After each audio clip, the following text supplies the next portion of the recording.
রাতের বেলা বৃষ্টি হচ্ছে। শহরের রাস্তায় এক বৃদ্ধ ভিক্ষুক ভিজে দাঁড়িয়ে। অনেকেই তাকে পাশ কাটিয়ে চলে যাচ্ছে। হঠাৎ এক তরুণ এসে তার পাশে দাঁড়াল।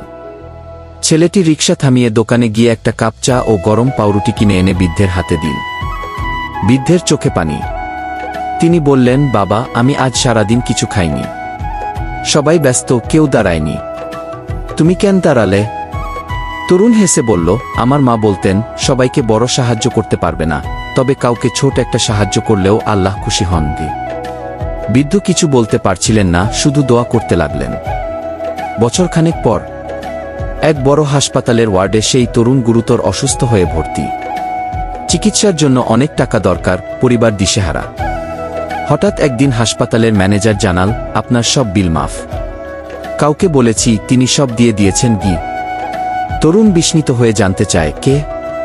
ম্যানেজার শুধু বললেন, তিনি বলেছিলেন, এক কাপ চায়ের দামে আমি আজ এই ছেলেটিকে ফেরত দিলাম। শিক্ষা: একটি ছোট সাদকা, একটি ভালো আচরণ জীবনে একদিন বড় করে ফিরে আসে। কাউকে সাহায্য করতে হলে বড় কিছু দরকার নেই, দরকার সদিচ্ছা।